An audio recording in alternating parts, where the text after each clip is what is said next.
Hi guys, it's Kristen from rascalrides.com, and today I am reviewing the Giro Tremor kids helmet. This helmet has MIPS technology, and I'm going to give you an overview of the helmet and then show you a couple of other helmets that are similar to it, so you can help make an informed decision. So a couple of things we really like about the Giro Tremor are all of these nice large vent holes compared to helmets that a lot of kids wear, like the skate style helmets. This is awesome for warm weather riding. My son wore it the other day for like 3 hours on a pretty warm spring day and didn't have any sweaty hair, which is unusual for him. So I can definitely attest to how well the ventilation on this thing works. Inside the helmet, in addition to those air holes, there's also some airflow channels you can see.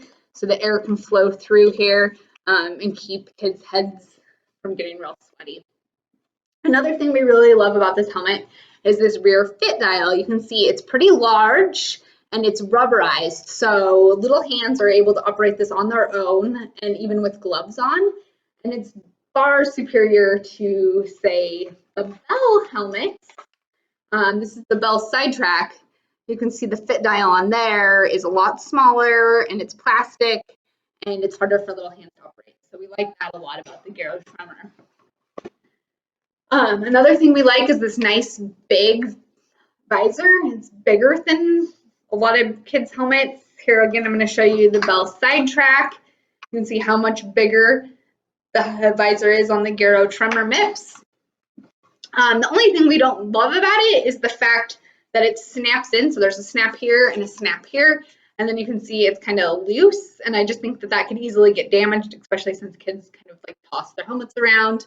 So that I don't like as much as on, this is the Bell Spark Junior, and you can see that helmet is like more integrated, or the visor is more integrated into the helmet. Let's see, the buckle on the helmet is a nice, basic, simple helmet or buckle. It's not a magnetic one. It also doesn't have the pinch guard that you see on a lot of kids' helmets that make the buckle really hard to buckle. So we actually like this. My son's able to easily buckle and unbuckle it on his own. The side straps we really like. You can see there's no adjustment there. They're nice and clean around the ears. Mom and dad don't have to spend a bunch of time trying to wrangle an unruly child to get their straps adjusted. The one thing that is a bummer is this strap right here at the buckle. For some reason, it doesn't stay tight very well, and my son's is always coming loose. It's like every single ride I'm having to readjust that for him. So that would probably be one of the only cons I have on the helmet, and I don't know if anybody has a hack on how to keep that from happening. Let me know, and I'll share it with the audience. Let's see, like as I mentioned earlier, it does have MIPS technology, which is awesome. I think at this day and age, we're starting to see enough studies that show that MIPS does make a difference. And if you're riding a helmet with MIPS, I don't know why you would choose a helmet without MIPS for your child. For those of you who aren't aware, it's an extra liner. It used to be really obvious that it was a liner in here, and now it's not quite as obvious, but it's built into this cage, and it's an anti-friction layer that can really help your child's brain in the event that they have a rotational type impact. Quite a few other helmets on the market now are being offered with MIPS too, so it doesn't make it stand apart necessarily, but this is one of the better MIPS helmets out there. Okay, so now I'm just going to share with you a couple of other options that are on the market and how this compares. So the one helmet that's probably the most similar in terms of price and features and everything is the Bell Sidetrack. Now, amazingly, the Bell Sidetrack right now is retailing for about $60, and the Giro Tremor is retailing for about $55. So I think this is a no-brainer choice. The Giro Tremor gives you a lot nicer helmet for your money. It's $5 cheaper, and it's actually a superior helmet. So I'm not sure how Bell is charging what they're charging for the Bell Sidetrack. It's a great helmet. We love it. It's actually one of our favorites. You can click in the notes below and find our review of the Sidetrack. But I think the Giro Tremor is a nicer helmet. As I already mentioned, it has a bigger visor. It has a nicer dial at the rear. Let's show you the padding inside. So here's the padding on the Bell Sidetrack, and it's just kind of cheap foam pads.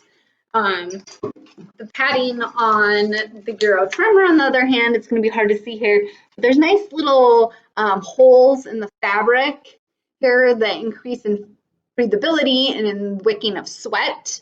So we think that that's an awesome deal on such an affordable helmet. I think that the vent holes you can see are bigger here on the Giro Tremor than the Bell Sidetrack.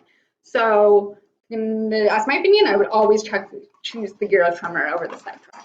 The other helmet that I wanted to compare it to for you guys is the Bell Spark Junior. So this helmet's a little bit more expensive. It's a $70 helmet as opposed to a $55 helmet. Again, you can probably find both cheaper if you do your comparison shopping online, but I do think that the Bell Spark Junior helmet is a little more expensive, but it is also a nicer helmet. So for one, we already talked about the visor is nicer on the Bell Spark Junior. You can see that although it doesn't have as many holes, ventilation holders, they are bigger. And I think probably provide a little bit more airflow, although both have done a great job as far as our experience has been. The one place where the Giro Tremor is nicer is that rear fit dial again. Bell just really needs to step up their games on the fit dial. This one, not so easy for little hands to operate. The padding on the inside, I already showed you the Giro Tremor. I'll show you on the Bell Spark here. The Bell Spark padding is a little bit nicer, bigger holes here, a little bit more cushion inside the padding that we like. Both helmets have MIPS technology, as did the Bell Sidetrack, I should mention. You can get all 3 helmets with MIPS versions. And buckle on this one is pretty similar. I actually prefer the side strap again, though, on the Giro Tremor. You can see this one gets twisted pretty easy, and this one's nice and clean. I like that. So in summary, I think that the Bell Spark Junior is an overall nicer helmet. It's just a little step up, but there are some features on the Giro Tremor that are nicer that we like, and it's cheaper. So this one is really kind of a toss-up to what your personal preference is. I think they're both really great helmets, and you can't make a wrong decision on this one. I will, in the notes below, link to the videos for reviews for those other 2 helmets, and I will also put a link to our website where you can go and see reviews of even more helmets, see a comparison chart, and if you would, please hit subscribe to our channel so you can get notified when we post reviews in the future. Thanks for watching, and we'll see you next time.